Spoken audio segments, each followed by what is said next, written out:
ভাই ও বোনেরা যে যেখান থেকে আমাকে শুনছেন ও দেখছেন, আশা করি সবাই ভালো আছেন।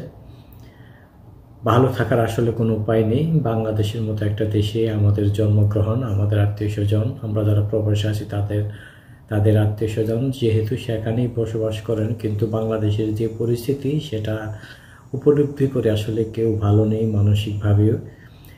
আর এই যে একটা দুর্ঘটনা ঘটে গেল, এ পর্যন্ত এটাকে আমি দুর্ঘটনাই বলবো। উত্তরায় মাইলস্টোন স্কুল অ্যান্ড কলেজের ঘটনা। এই ঘটনায় আমাদের কোমলমতি শিশুরা যেভাবে মারা গেলেন তা খুবই মর্মান্তিক, কিন্তু সেই সব শিশুদের লাশ নিয়েও এই সরকার যে রাজনীতি, নোংরা রাজনীতি শুরু করেছে তা খুবই দুঃখজনক, ন্যাক্কারজনক এবং এটা মেনে নেওয়া যায় না। আর এর প্রতিবাদেই কিন্তু রাস্তায় নেমে এসেছেন সেখানকার শিক্ষার্থীরা এবং শিক্ষার্থীর বাবা মা। এই যে লাশ নিয়ে রাজনীতি, লাশ রাতের বেলায় অ্যাম্বুলেন্স দিয়ে সেই স্কুল থেকে বের করে নিয়ে যাওয়া, এর তথ্য প্রমাণ কিন্তু সবই আমাদের কাছে এসেছে। এই যে একটা ভিডিও দেখুন। এটাই কি বাংলাদেশ? এটাই কি বাংলাদেশ যার জন্য জুলাই তারা স্বাধীন করছে? এটাই কি সেই বাংলাদেশ যেখানে সত্যতার কোনো বিচার নাই? তাহলে আগের সরকার এই সরকারের মধ্যে পার্থক্য কি রইল? আমার চাচাতো বোন হয়। আমরা সব জায়গায় খোঁজ নিয়েছি। আমার ভাই, চাচা, চাচি সবাই সব জায়গায় খোঁজ নিয়েছে, কোনো জায়গায় ওকে পাচ্ছে না। গেল কই? আমার বোন কই? এরকম অনেক লাশ খুঁজে না পাওয়ার ঘটনা কিন্তু আমাদের চোখের সামনে আসছে, এবং এই জন্য কিন্তু এই সরকার অবশ্যই দায়ী। শুধু সরকার নয়, এর সাথে এই সেনাবাহিনীও দায়ী।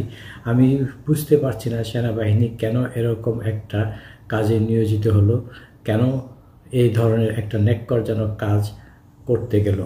এই ঘটনার পর সেখানকার শিক্ষার্থীরা এতটাই উত্তেজিত যে সেখানে আমাদের আইন উপদেষ্টা সহ আরেকজন উপদেষ্টা এবং আমাদের প্রধান উপদেষ্টার তথ্য সচিব সেখানে যাওয়ার পর তাদেরকে ভুয়া বলে তুলোধ্বনি করা হয়, এবং তারা শেষ পর্যন্ত 7 ঘন্টায় একটি রুমে আটকা থাকেন। 7 ঘন্টা পরে তাদের বের হয়ে আসতে দেখা যায়, এবং সেই বের হয়ে আসার পরেও কিন্তু জুতা পেটা করা হয়। এটা জুতা পেটা হবে না, তাদের মুহুর্মুহুর জুতা নিক্ষেপ করা হয়। এই ভিডিও কিন্তু আমরা দেখেছি। এই দেখুন একটা ভিডিও।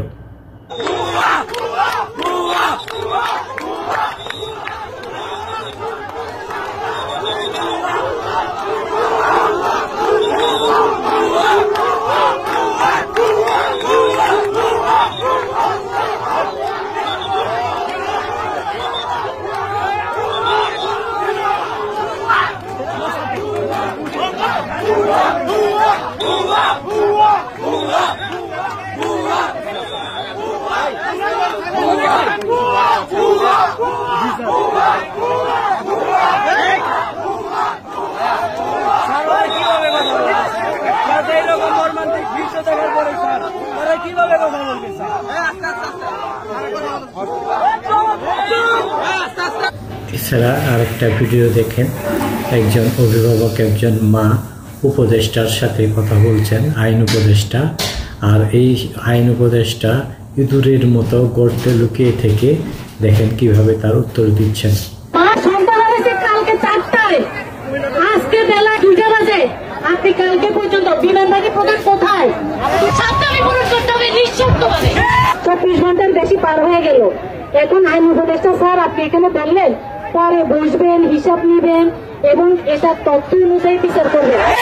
বিমানবাহিনীর প্রধানকে এখানে চাই, আপনি কি মা এবং বাবা অভিভাবককে জবাব দিতে হবে। সেনাবাহিনী আমার সন্তানের গায়ে হাত তুলছে, শিক্ষকদের গায়ে হাত তুলছে। আসলে সমস্যা কি হলো জানেন? এই সরকার একটা মিথ্যাচারের উপর নির্ভর করে ক্ষমতায় এসেছে। এটি একটি অত্যন্ত দুর্বল সরকার। আমি শুরু থেকেই বলে আসছি, এরকম দুর্বল সরকার বাংলাদেশের ইতিহাসে আর আসেনি। এই সরকারের কাছে আমরা কি আশা করতে পারি?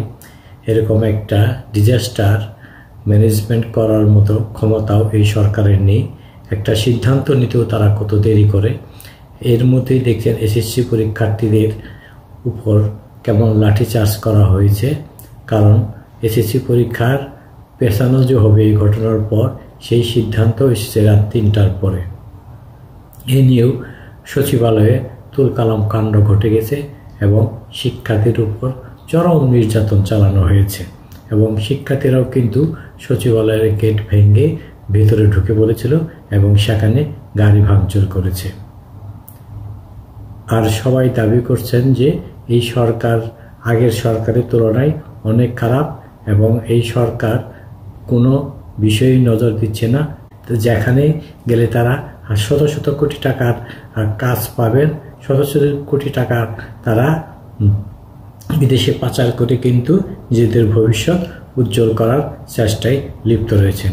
আর এই যে ইউনূস একটা কাজ করলো, যে কাজ এখন হাস্যরসের সৃষ্টি হয়েছে এমনকি অনেকে ক্ষোভও প্রকাশ করেছেন। উত্তরার সেই ঘটনায় নিহতদের সাহায্যের জন্য তিনি তার ভেরিফাইড পেজে সবার কাছে সাহায্যের আবেদন করেছে। এই কয়জন ব্যক্তিকে সাহায্য করার মতো রাষ্ট্রের কি কোনো ক্ষমতা নেই? আসলে এই সুদী ইউনূস মানুষের কাছে চাইতে চাইতে দেওয়াটাই ভুলে গেছেন। রাষ্ট্রে নাকি হাজার হাজার কোটি টাকা, আগের তুলনায় নাকি এখন রেমিটেন্স বেড়েছে। তো এই কয়েকজন মানুষের চিকিৎসা সেবা এবং যারা মারা গেছেন তাদের জন্য টাকা বরাদ্দ কি এই সরকারের কাছে নেই? এটার জন্য কি তার সাহায্য প্রার্থনা করতে হবে? অনেক সমালোচনার মুখে তিনি কিন্তু সেই সাহায্যের ভিডিওটিও ডিলিট করে ফেলেছেন। এইসব বিষয় নিয়ে আসলে কি আর বলবো, বলার কিছু নেই। এই সরকারের পতন মাত্র শুরু হয়েছে বলে আমার মনে হচ্ছে।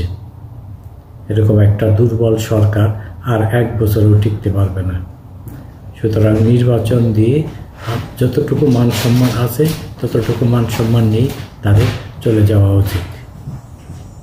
সবাই ভালো থাকবেন, সুস্থ থাকবেন। আবার দেখা হবে আগামী কোনো ভিডিওতে।